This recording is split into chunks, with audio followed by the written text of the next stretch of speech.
Assalamualaikum warahmatullahi wabarakatuh. Salam, Om Swastiastu, Namo Buddhaya, salam kebajikan.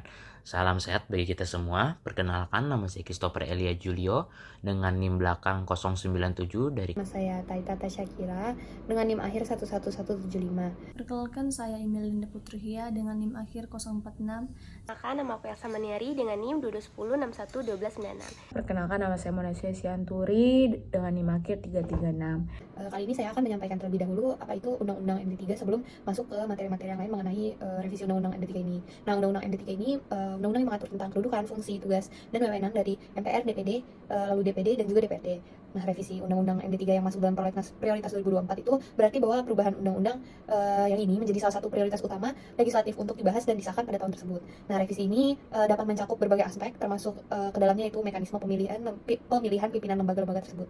Baik, di sini saya akan menjelaskan tentang siapa yang mengonfirmasi bahwa Undang-Undang MD3 masuk daftar prolegnas prioritas 2024. Jawabannya itu beberapa pihak yang mengonfirmasi bahwa revisi Undang-Undang MD3 masuk daftar prolegnas prioritas 2024, yaitu satu, Sekretaris Jenderal atau Sekjen DPR RI, yaitu Indra Iskandar pada Rabu 3 April 2024 pagi mengonfirmasi bahwa revisi Undang-Undang MD3 masuk ke dalam daftar prolegnas prioritas 2024. Dan ia juga mengirimkan surat keputusan SK atau bernomor 15 garing DPR RI garing 1 2023-2024 tentang program legislasi nasional rancangan undang-undang prioritas tahun 2024 yang ditandatangani oleh DPR, Ketua DPR Puan Maharani pada 3 Oktober 2023. Yang kedua, Wakil Ketua Badan Legislasi atau Balik DPR, yaitu Ahmad Baidowi atau Awik pada Rabu 3 April 2024 siang membenarkan bahwa revisi Undang-Undang MD3 masuk prolegnas prioritas 2024. Awik juga mengatakan bahwa revisi Undang-Undang MD3 memang masuk daftar prolegnas prioritas setiap tahunnya sejak 2019. Dan ketiga, Ketua DPD Partai Golkar Firman Subagio pada Rabu 3 April 2024 menyatakan bahwa Golkar tidak mendorong revisi Undang-Undang MD3 terkait pemilihan Ketua DPR. Ia juga mengatakan bahwa wacana revisi Undang-Undang MD3 sudah mulai muncul di dalam prolegnas bersamaan jumlah RUU lain jauh sebelum pemilihan 2024 dilakukan. Dan saya juga akan menjelaskan tentang siapa yang memperingatkan DPR agar tidak mengubah aturan penentuan kursi Ketua DPR dalam revisi Undang-Undang MD3. Yaitu jawabannya itu DPR diperingatkan oleh politikus senior PDIP Hendrawan Supritikno. Hendrawan menekankan agar DPRD tidak mengubah aturan penentuan kursi DPRD dalam revisi Undang-Undang MD3. Pada video ini saya akan menjelaskan beberapa hal.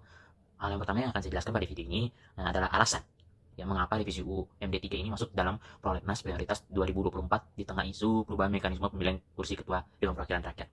Perlu saya sampaikan pada video ini bahwa revisi UU MD3 ini masuk dalam prolegnas prioritas 2024 karena isu perubahan status kepegawaian KPK, pemberian hak mengeluarkan SP3 serta pembentukan Dewan Pengawas yang tentunya ini akan mempengaruhi mekanisme dari pemilihan kursi ketua DPR.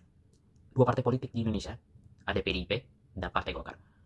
Kedua partai ini itu menduduki peringkat 1 dan 2 di dalam pemilihan legislatif 2024 yang telah kita laksanakan dalam beberapa waktu ke belakang. Nah, sehingga isu perubahan status kepegawaian KPK dan pemberian hak mengeluarkan SP3 ini menjadi penting, dan yang perlu kita ketahui bahwa kemudian ini masih dalam tahapan-tahapan berupa diskusi aja, belum terlalu dibahas mendalam. Dan kemudian hal kedua yang perlu saya sampaikan pada video ini, bagaimana perubahan mekanisme pemilihan kursi ketua DPR dalam revisi UU MD3. Apabila ini terjadi, perubahan mekanisme pemilihan kursi ketua DPR dalam revisi UU MD3 ini berisi perubahan keempat ya, atas Undang-Undang Nomor 17 Tahun 2014 tentang DPR, DPRD, MPR, DPD, dan DPRD. Perubahan ini mencakup mekanisme pemilihan kursi ketua DPR yang menjadi isu sensitif di tengah persaingan antara dua partai yang saya sebutkan tadi, Partai PDIP dan Partai Golkar di dalam setelah pemilihan legislatif atau pemilihan 2024 yang telah kita laksanakan beberapa waktu yang lalu. Di sini aku akan menjelaskan mengapa revisi Undang-Undang MD3 menjadi isu penting. Yang pertama, karena dia penambahan jumlah kursi pimpinan.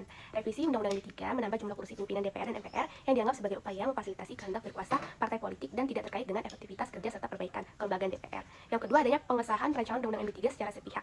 Hal ini dianggap tidak terbuka kepada publik, dan beberapa peneliti mengkritik bahwa pengesahan rancangan Undang-Undang MD3 ini sebagai ajang anggota dewan mempertontonkan hegemoni kekuasaannya. Selanjutnya, kontroversialitas pasal-pasal baru. Pasal-pasal baru dalam rancangan Undang-Undang MD3 seperti penambahan pertimbangan Mahkamah Kehormatan Dewan (MKD) dan proses penegakan hukum dan sanksi pidana bagi pihak-pihak yang dianggap merendahkan DPR dianggap melanggar negara hukum dan prinsip berkeadilan. Selanjutnya, kritik dari kalangan sipil. Revisi Undang-Undang MD3 mendapat kritik dari kalangan sipil, termasuk Indonesian Corruption Watch atau ICW, YPIKA, dan Pusat Studi Hukum dan Kebijakan Indonesia (PSHK) yang menegaskan bahwa revisi ini tidak demokratis dan tidak menjunjung independensi peradilan. Potensi melanggar konstitusi juga berpotensi melanggar konstitusi dan menurunkan sistem demokrasi di di Indonesia. Mereka menyuruhkan evaluasi terhadap kinerja Kementerian Hukum dan HAM yang menyetujui revisi ini. Yang kedua, bagaimana proses revisi Undang-Undang MD 3 mempengaruhi perebutan kursi Ketua DPR? Karena proses revisi Undang-Undang Nomor 27 Tahun 2009 tentang MPR, DPR, dan DPRD dan DPD mempengaruhi perebutan kursi Ketua DPR dengan mengubah mekanisme pemilihan pimpinan DPR. Sebelumnya, partai pemenang pemilu secara otomatis menduduki kursi Ketua DPR. Namun, dengan revisi Undang-Undang MD 3, kursi Ketua DPR sekarang ditentukan berdasarkan perolehan kursi terbanyak partai politik di DPR. Pertanyaan selanjutnya itu di mana pembahasan revisi Undang-Undang MD 3 yang dilakukan. Nah, pembahasan revisi Undang-Undang MD 3 ini dilakukan dalam kerangka prolegnas atau program legislasi Indonesia prioritas yang dilaksanakan pada tahun 2024 yang disusun oleh DPR dan pemerintah. Lalu bagaimana sih proses dan dinamika pembahasan revisi Undang-Undang MD 3 dalam prolegnas prioritas 2024? Berdasarkan artikel tersebut menjelaskan bahwasannya revisi Undang-Undang MD 3 ini masuk ke dalam prolegnas prioritas 2024 di tengah isu perebutan kursi Ketua DPR. Nah, beberapa fakta juga dibahas di dalam artikel ini seperti revisi UUMD 3 yang masuk dalam prolegnas prioritas yang disusun oleh DPR dan pemerintah. Lalu ada pembahasan revisi UUMD 3 terkait dengan isu perebutan kursi Ketua DPR, lalu ada terdapat perubahan-perubahan yang diusulkan di dalam revisi UUMD 3 seperti terkait masa jabatan Ketua DPR. Lalu ada juga pembahasan mengenai revisi UUMD 3 yang menjadi titik perhatian publik dan pengamat politik. Jadi dapat disimpulkan bahwasanya dalam pembahasan mengenai revisi Undang-Undang MD 3 ini berada dalam konteks prolegnas prioritas 2024 dan masuk dalam dengan beberapa latar belakang yang perubahannya diusulkan.